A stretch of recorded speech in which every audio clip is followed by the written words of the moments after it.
welcome to Arts Express. This is Prairie Miller, and on the show, Pacifica host Garland Nixon on Biden and the neocons. What's their game? Hello, Garland Nixon here, and let's talk about the neocons' plan for containment, where 4% of the world's population controls the other 96%. Let's talk.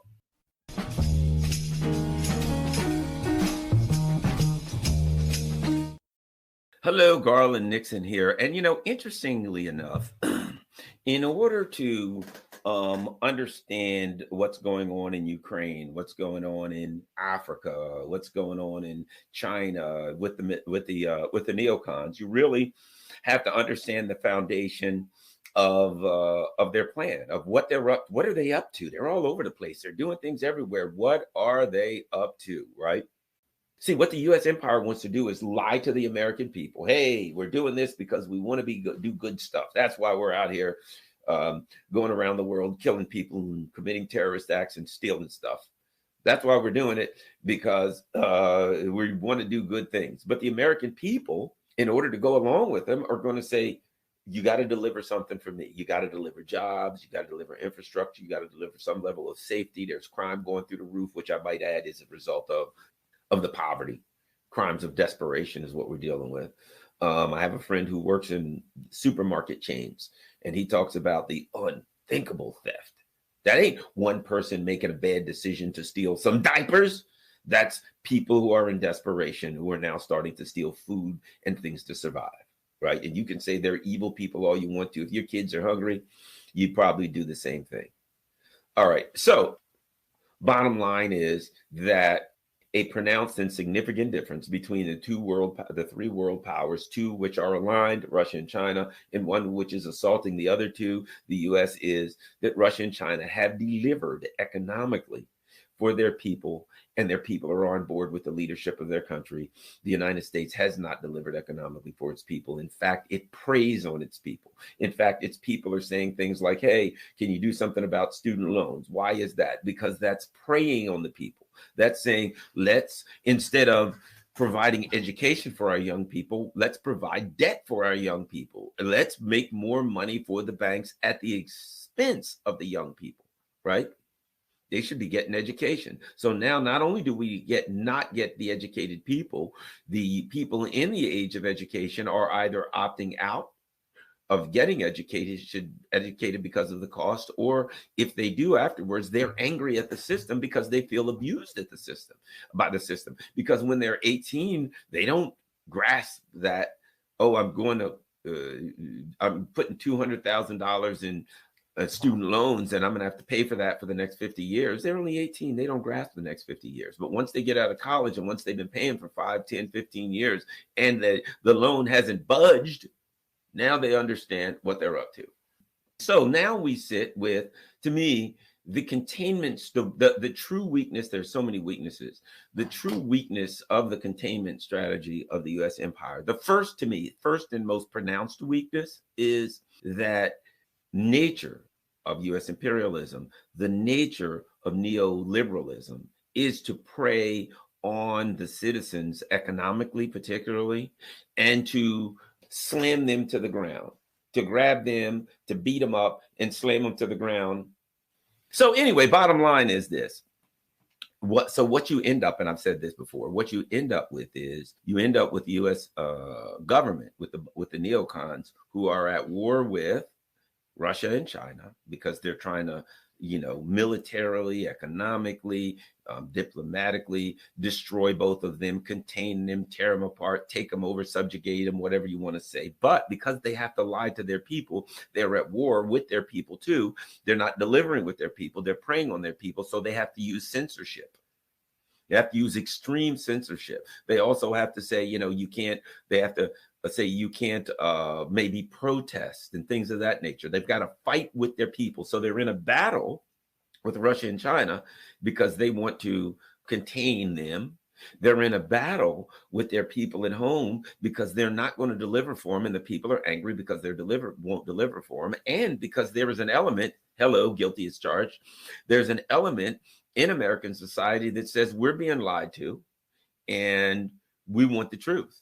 And if you don't give us the truth, we're not going to cooperate. The problem they have is if they give us the truth, we ain't going to cooperate. So you got people like us, they're at war with a Garland Nixon or whoever, or Duran or Jimmy Dore, or you fill in the blank, whoever you like or don't like, as Judge Napolitano, you name it.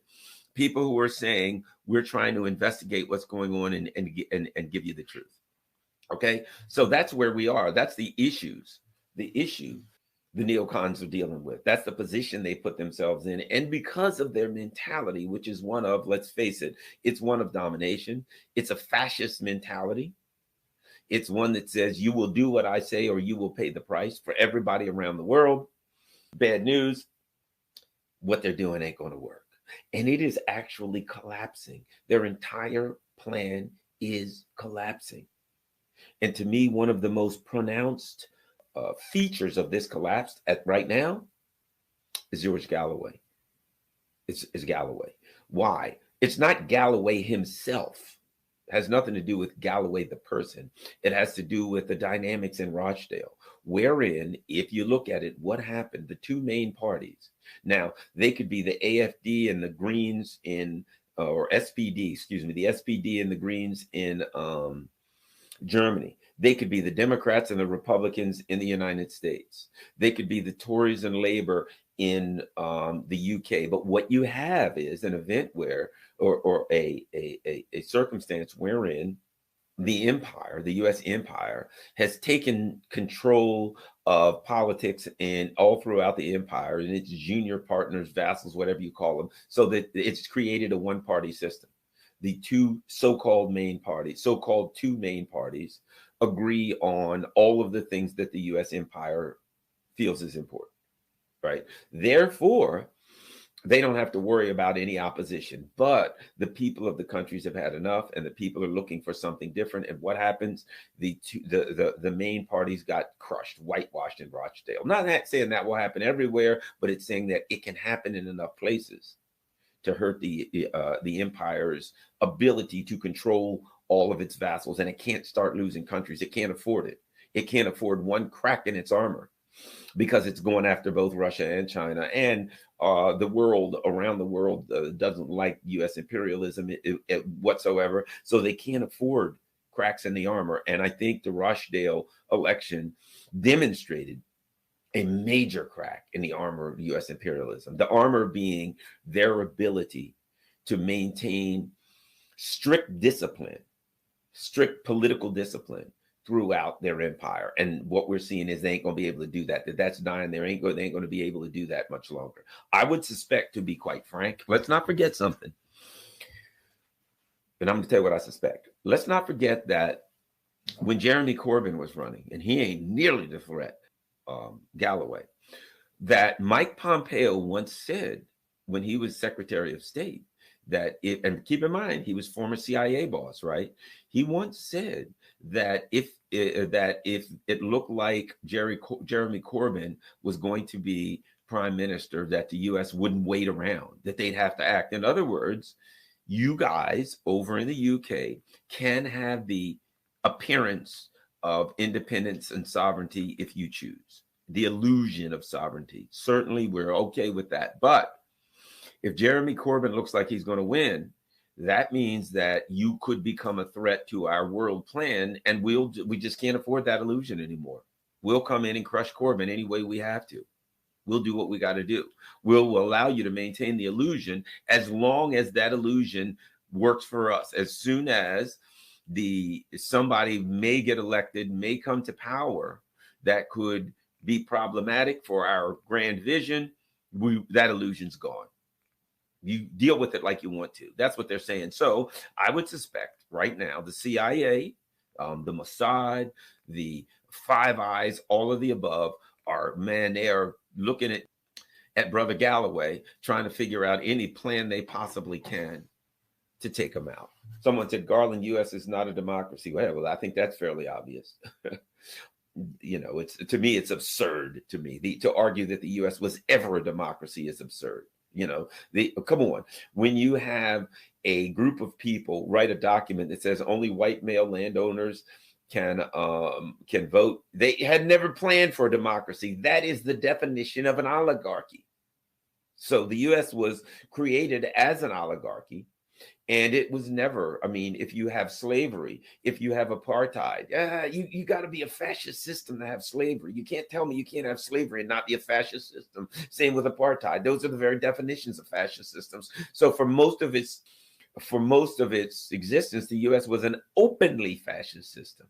I would argue that after that, it became a more of a hidden fascist system, right? At any rate, so now what they have is the U.S. empire is crumbling.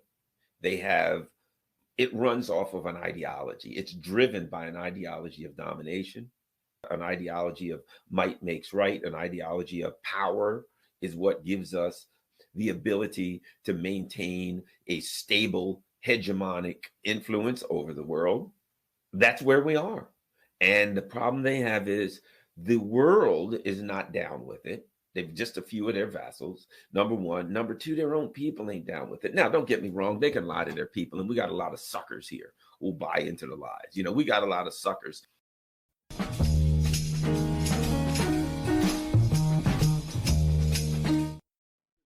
And now on Arts Express. Wealthy Elgar Enders never had the chance to live in a slum, so he bought one. We'll start a trend in urban renewal, Mr. Enders. This neighborhood's going to be very chic, very chic. Let's hope this influx of the beautiful people is the beginning of an inclination. Are you the new landlord? I own this house. I'm the new landlord. You have until the count of 3. I am the new landlord. These arrows have been dipped in Fanny's barbecue sauce. The roof leaks. The toilet runs all day. I'm going to put in a patio ready. The Landlord. Okay? Okay. Starring Beau Bridges as the landlord. So, I bought this house. And those were scenes from The Landlord, a 1970 social satire that fueled the subversive Hollywood renaissance of the 70s, and like its director Hal Ashby, marked the re-emergence of those blacklisted in Hollywood under McCarthyism. But in the case of gentrification, as shown in the film, not much has changed since then, including as well what's going down in another film, The Neon Highway, starring Beau Bridges, out now in release, the music industry today, and how it both exploits and oppresses creative musical talent. Beau Bridges joins us on the show with his Neon Highway young co-star Rob Mays, delving into the economic struggles of musicians today and what creative inspiration Beau derived from his father, late screen legend Lloyd Bridges. First, some scenes from The Neon Highway. Get us going. 2, 3, 4. Is my song any good? Sure. I just made it better. I'm gonna take it to Nashville. I know it's crazy. At least it's a shot. To just go to Nashville with some old has-been that everybody thinks is dead is ridiculous. I will never, ever get another chance like this. Are you Claude Allen? My grandmother loves you. Oh, boy. Give a big old welcome to the Collins Brothers! What's going on, Nashville? Good evening. You wrote a hell of a song. You're a great singer. This song can't lose. It'll be just like the good old days. Woo! We got a record deal! Son of a bitch. You know I've always loved your music, but I love you more. You owe me the money. Can't afford this. I still got a job. There's no future in it, Wayne. You know that better than anybody. Buck wants the song. You made it way better. That's righteous, man. This is righteous. What, you piss off everyone in this town? Yeah, more than once. You got him going again. You show him how it's done. Living the dream on a neon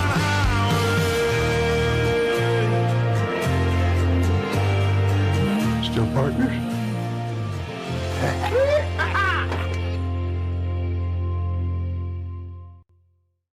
Hi there. Hello. Hello, how are you? You got Beau Bridges and Rob Mays sitting here. Oh, okay, but I think you're Beau, right? I am, and there's Rob. I'm right here. Oh, okay.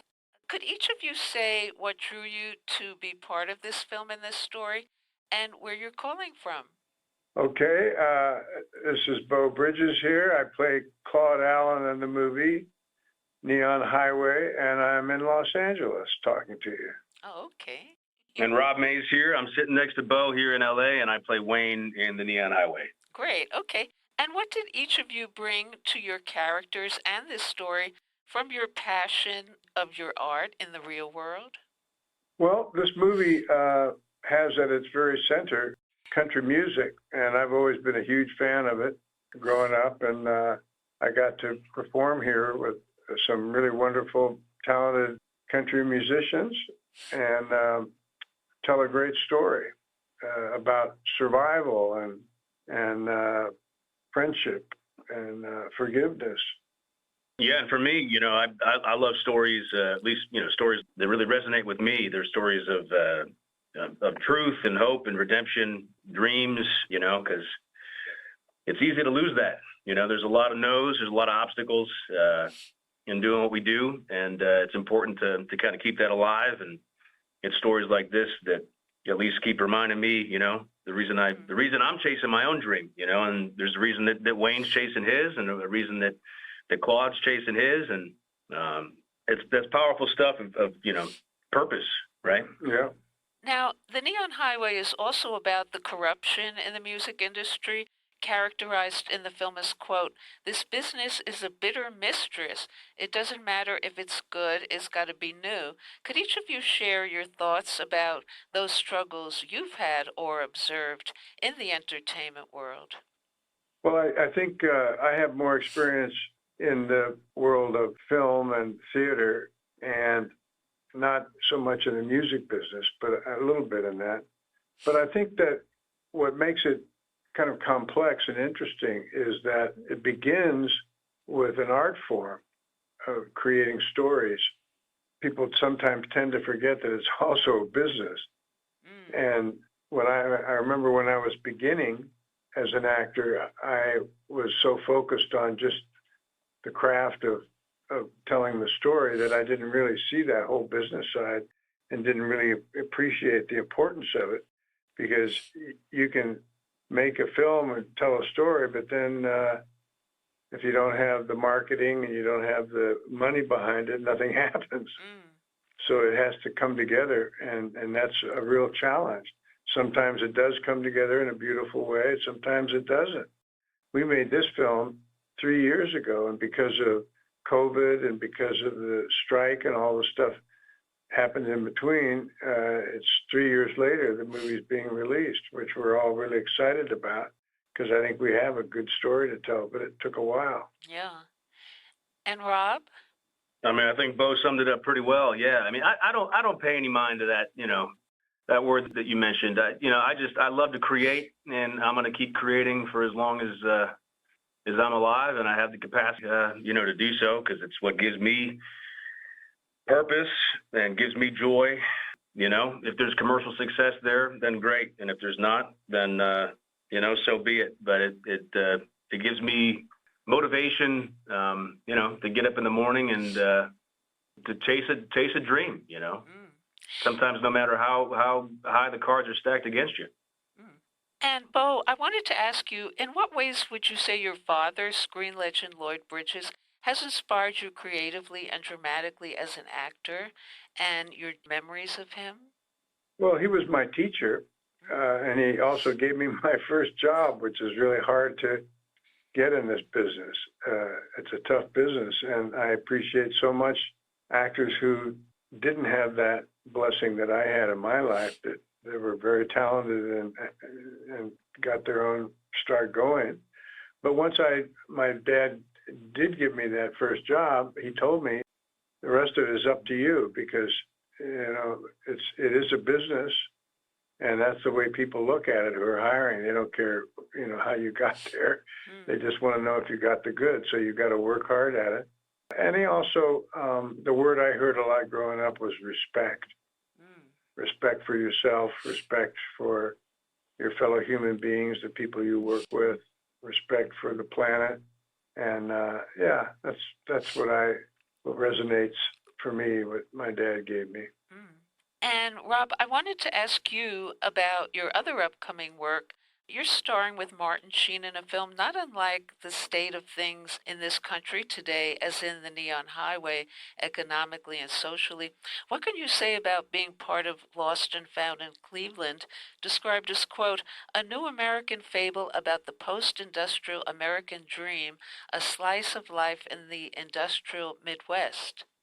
Well, I can say this. I'm definitely not starring in it. I've got a wee bit role in it, but I'll tell you what, it is, man, that was a joy to kind of explore a character who's really not a good man.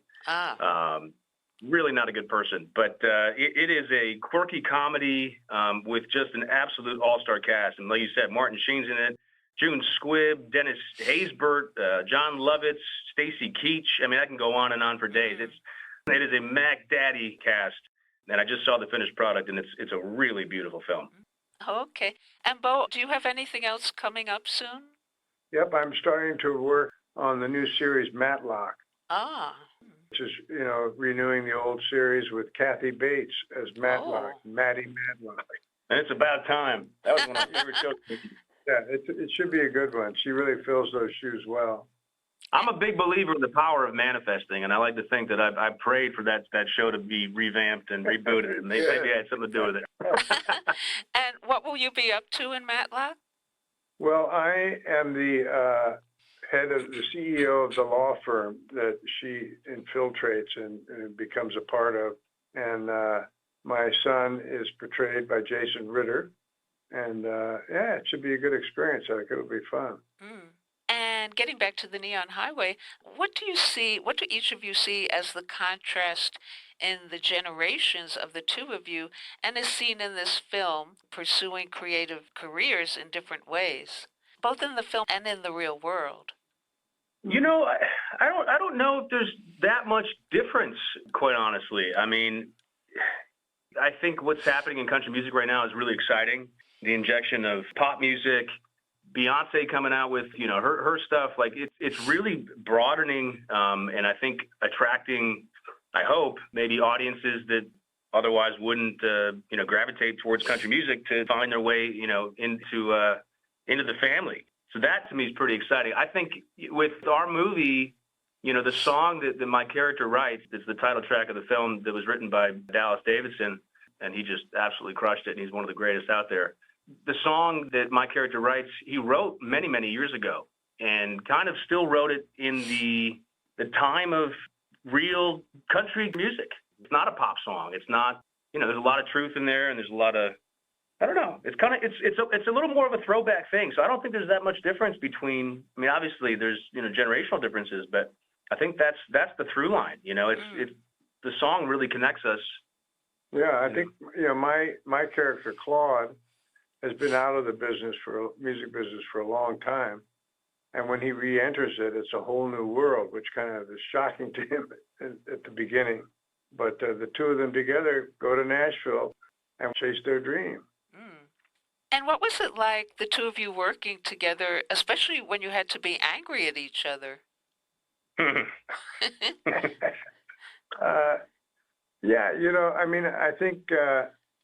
I think what's interesting about the story is these two people, different generations, and they form a bond that is almost familial. Wayne becomes almost like a son.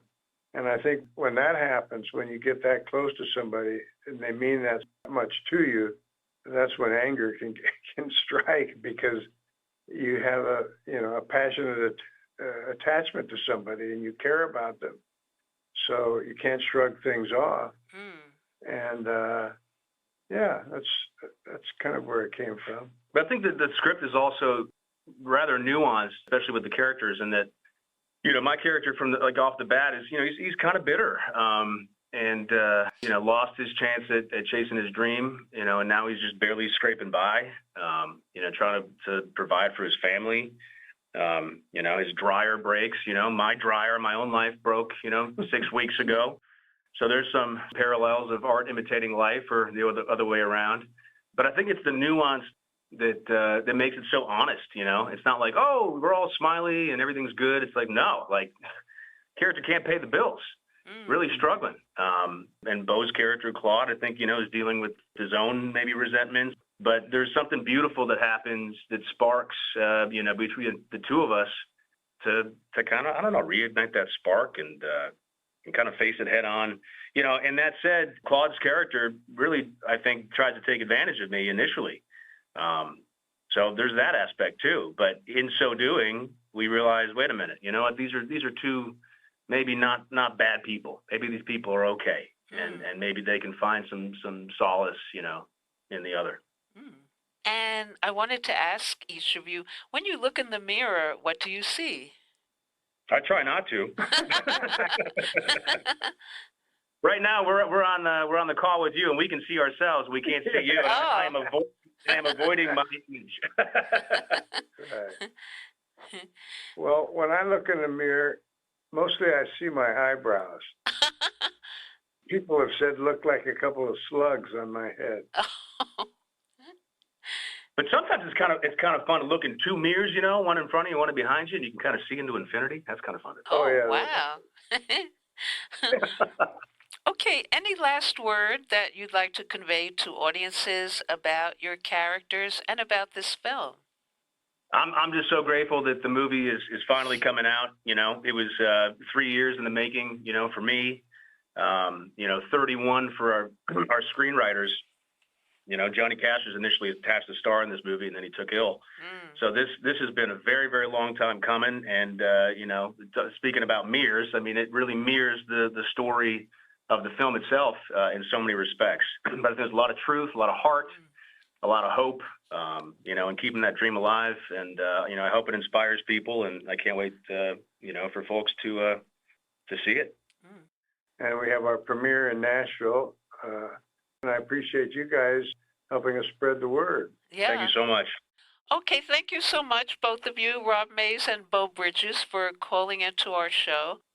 Great speaking with you. Thank you. Yeah, okay. Have a great day.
And coming up next on the show.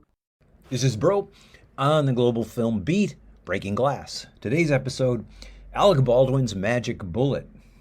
One of the more hilarious moments of the Warren Commission's most likely cover-up of the Kennedy assassination occurred when Commission member and Pennsylvania Senator Arlen Specter presented what became known as the Magic Bullet Theory.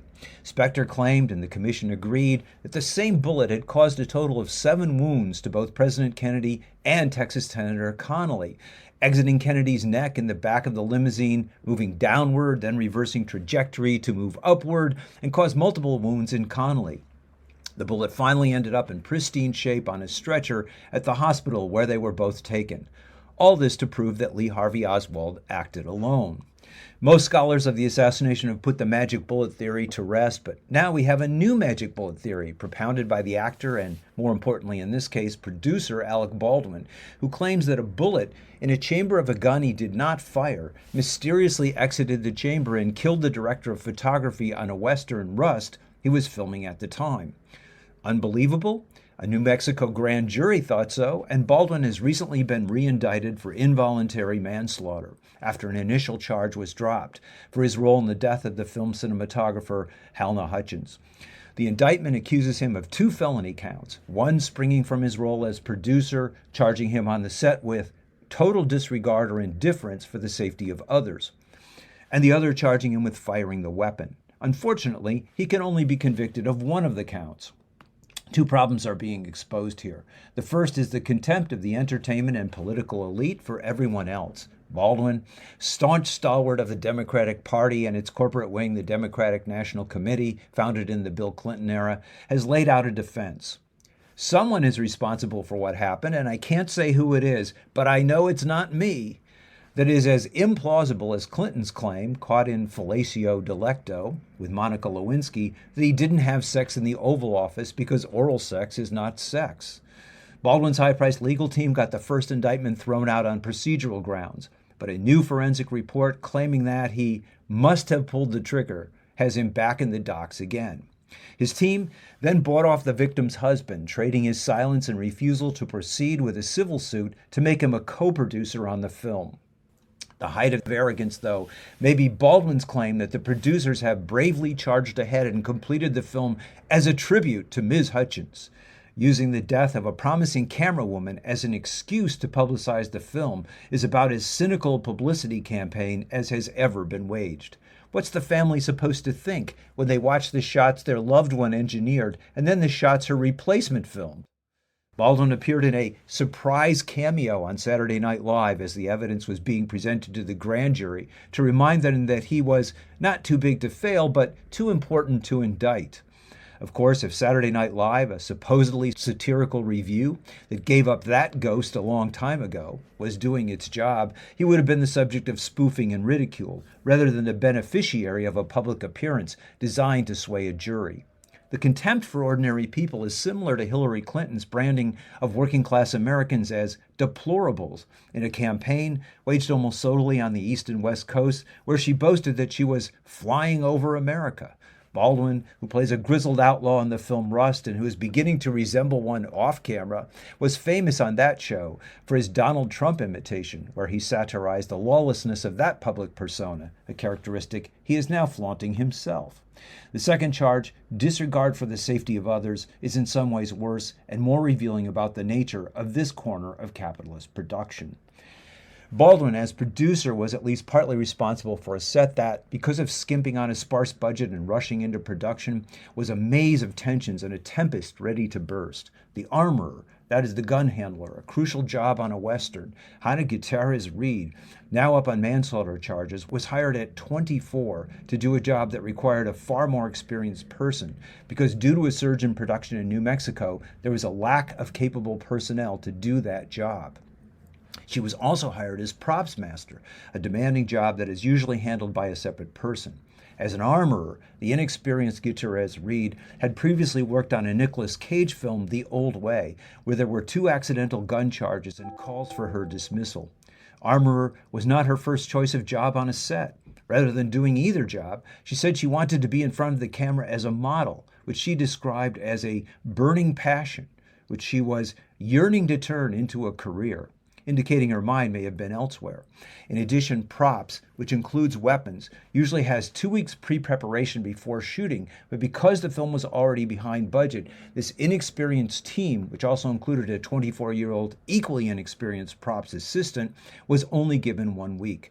The harried guitarist Reed was seen on the set several times, according to one observer, running with guns, a sight they had never seen before. The shooting that killed the camerawoman and wounded the director, Joel Souza, was not the first misfire on a troubled set. Another had occurred a few days before, and just hours before the shooting, 6 members of the camera crew walked off the set, complaining of long hours, long commutes, and not being paid on time. One worker described 3 accidental discharges and noted the set was super unsafe. Another noted that corners were being cut and that the production had brought in non-union workers in order to keep shooting. This kind of under-supervised, dangerous work setting due to penny pinching in order not to go over budget, where the workers pay the price for a rush to produce product and maximize profit, is nothing new. In If He Hollers, Let Him Go, Chester Himes brilliantly describes the chaos and danger in the hastily assembled World War II shipbuilding industry in Los Angeles, center of wartime production.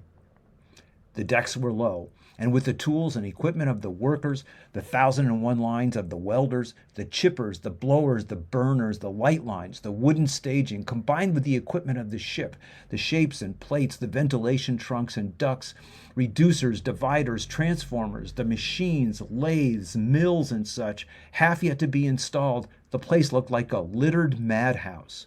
I had to pick every step to find a foot-size clearance of deck space, and at the same time to keep looking up so I wouldn't tear off an ear or knock out an eye against some overhanging pipe.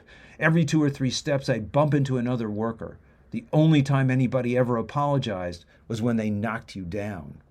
This kind of danger is ever present in capitalist factories and carries over to assembly line Hollywood film production. The background to all of this is that after COVID, production companies were rushing to get the cameras rolling to provide streamers suffering from a lack of product with new films and series. Added to that desire to crank out product quickly were the particularities of New Mexico, site of numerous westerns, where union film workers were stretched trying to cover this surge. The pressure on Baldwin resulting in this corner cutting was also coming from the film's investors, one of whom, Streamline Global, was famous for exploiting a provision in the U.S. tax code that allows investors to write off the first $15 to $20 million and is designed to ease wealthy individuals' tax burdens through film investment.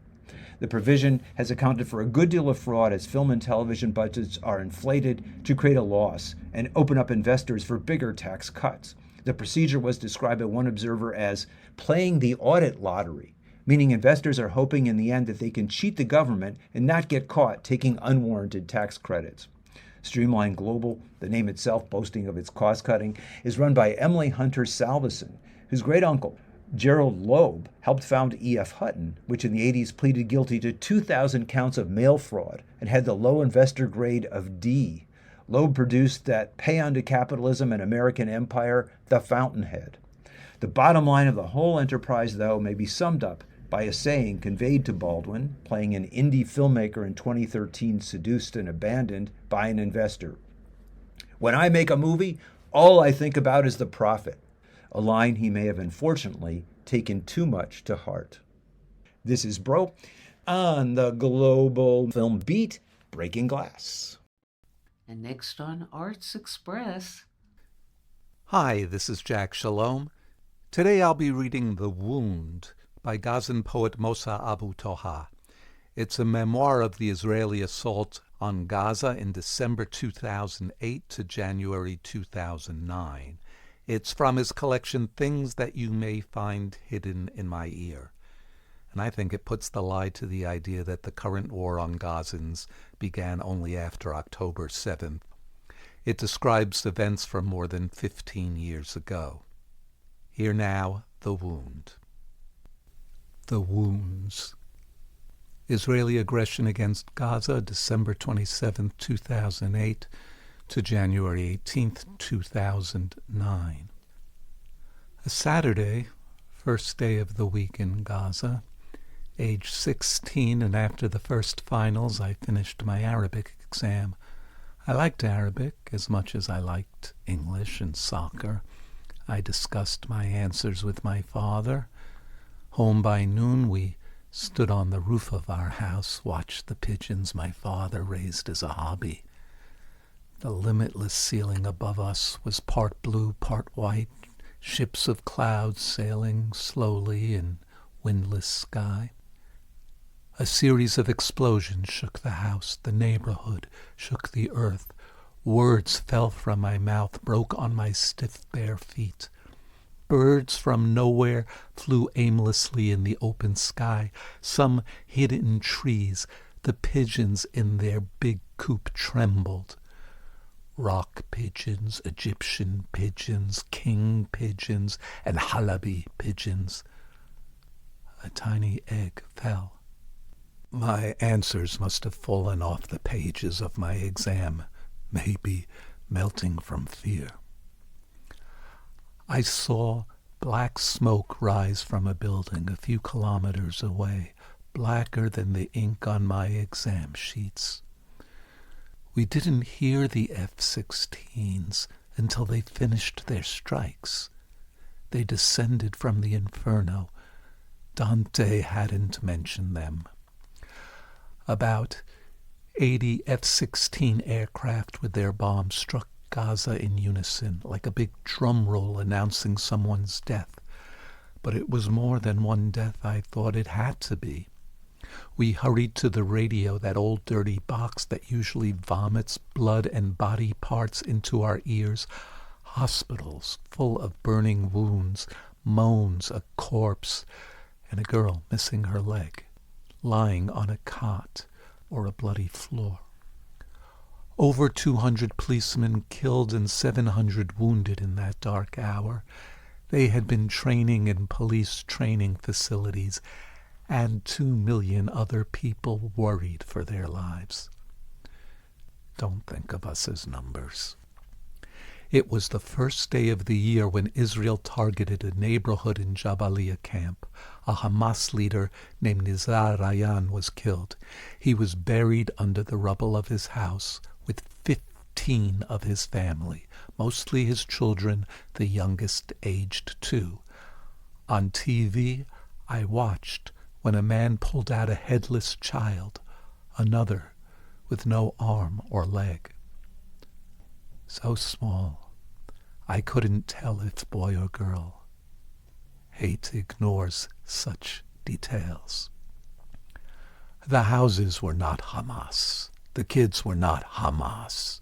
Their clothes and toys were not Hamas. The neighborhood was not Hamas. The air was not Hamas. Our ears were not Hamas. Our eyes were not Hamas. The one who ordered the killing, the one who pressed the button, thought only of Hamas. My brother Hudayfa was born deaf and mute. He never grew up well, either physically or mentally, but emotionally he was fine. We didn't know that.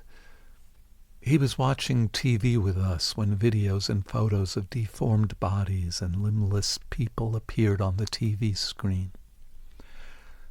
2 days later, Hudayfa was hit inside in a place we couldn't see. We gave him a glass of water. He poured it on the floor. He broke dishes, snatched the TV cord, bit his clothes. We cried for him. We prayed for him. Days later, he came back to us. On the 8th morning of the Israeli attack, the tanks rolled in and I heard bullets. I peeked through our living room window. The living room was no longer living. I watched a tank on a hill near my school. A bulldozer was building sand berms for tanks and soldiers to hide behind. We had no place to hide. We dared not turn on the lights or go up and feed the pigeons or water the plants in our garden. Our neighbor said we could stay with them. They had a basement more secure than our house. We took some clothes and food and books and the radio. The Israelis fired shells randomly near our neighborhood. Parents thought it wasn't safe to stay. A few hours later, we returned home quickly to stuff more clothes into plastic bags. My dad said we would walk to our aunt's house in Sheikh Ridwan. We prepared ourselves for the 40-minute walk. It felt like ages of walking. We were dead and alive. Death was hovering over us. The Apache helicopters, the F-16s, and the buzzing drones. We saw no one, only lonely houses and motionless sand. I saw some trees, green leaves beginning to pale. 200 meters away from our house, I saw a yellow Mercedes stopped in the middle of a road, nothing moving around it. It had some cooking gas canisters and sacks of wheat flour on its roof rack and its trunk. An Israeli bomb had killed the driver and others. My friend's brother was one. Mohammed Abu el-Jidwan, age 18. A few other passers-by were wounded near the car. The canisters had exploded and the wheat spattered on the ground. Fresh baked bread with hot red blood and sand for yeast. Next to it, a stalled ambulance the paramedic killed. Arafa Abdel Dayem was my fourth-grade science teacher. I saw his blood and part of his scalp and hair next to the wheels of the ambulance. I was later told he'd been on his way to help those injured in the attack on the yellow Mercedes. The Israelis had used a nail bomb in the attack. As a child, I never knew nails could kill people. I thought they were only used in construction. I was fooled. My science teacher never taught us how a nail bomb works. It wasn't part of his class. My poor teacher. No one came to rescue him. Dear teacher, did you know that after your burial, the Israelis killed 5 of your family in the cemetery? They didn't like how you were buried, it seems, and hoped your family could improve with practice. At that same ambulance attack, my new neighbor was murdered, Gazan Abul Amrin, barely 20. Now I'm older than he was then. Gazan went out to buy bread for his mother. He didn't return home. The family got worried, turned on the radio to check if his name was announced. This is how we learn about our dead. A hospital secretary who knew the family called that night. He told them about an unidentifiable young man lying in the morgue. Wondered if it was Gazan. News about Gazan's death arrived. Not him. My 3-year-old sister, Saja, was my companion on the journey out. She grabbed my hand tightly. My parents and siblings were walking behind. We dared not look back to see them. I had 7 siblings at the time. We dared not look behind and count them because what if they became less? Some bullets rained near our feet. The Israeli tanks sat on a hill far away, but for them, with their scopes and ammunition, we were very close. Before we left, my dad had let the hens out of their house to eat from our garden until we came back. The pigeons were set free, too. He was sure they'd return when we were back. It's January in our aunt's house when we fast on a holy day. My mother gives me 5 shekels to buy some egg and bread for my little sister's breakfast. I put on my small black slippers. I put the coin in the front pocket of my hoodie. I'm not happy. I don't like to fast. Barely 16. I'm on my way to the grocery shop to buy some damn eggs. I love boiled eggs. I see a large crowd of people gathering at the crossroad. I get curious. I walk toward them. Being small, I cannot see through the crowd. A yellow light hits. My head split half open. I feel this somehow. The light might help me see more clearly, I tell myself. Blood drips onto my eyelashes and hoodie. In the brief moments standing there, I'm asking myself, how come you can stand while your head is slashed open? Everyone around me has collapsed to the ground, falling like beads of sweat. I still stand. The picture freezes before me. The smell of gunpowder crawls into my lungs. Like a madman, I began to run around. Someone gives me a tissue to wipe the blood on my left cheek and forehead. I need much more than that. It's not only my cheeks and forehead. The shrapnel has also blown holes in my neck and shoulder. I'm no longer wearing my slippers. The 5 shekels have disappeared. I look around. People are rushing towards us. A vehicle approaches. Ambulance, it says, but there's no paramedic, first aid, no bed to lie on. Come on, it's my first time being wounded. I go inside. Someone throws a corpse in next to me. The body burnt, maybe no head. I don't look at it. The smell is so bad. I'm so sorry, whoever you are. The smell of death. I open the window for fresh air. The ambulance driver doesn't ask me how I am. At Al-Shifa Hospital, people in and out. I walk into the emergency room. No one looks at me. I sit on the ground next to other wounded people. Some lie on the floor like burnt matches. A nurse who checks on me sees the hole in my neck and the wound on my face. She starts to touch my abdomen and back to see if there is any wound I cannot feel. An elevator carries my gurney upstairs to the radiology room. A doctor tends to my wounds. Someone is looking after me. An hour passes. My father and brother walk in. My brother points at the hole in my neck. Your index finger can fit in that hole. It's centimeters from your windpipe. If, when the rocket fell, I had moved my head a bit to watch a bird on a tree or to count the clouds coming from the west side, the shrapnel might have cut through my throat. I wouldn't be married to my wife, father of 3 kids, one born in America.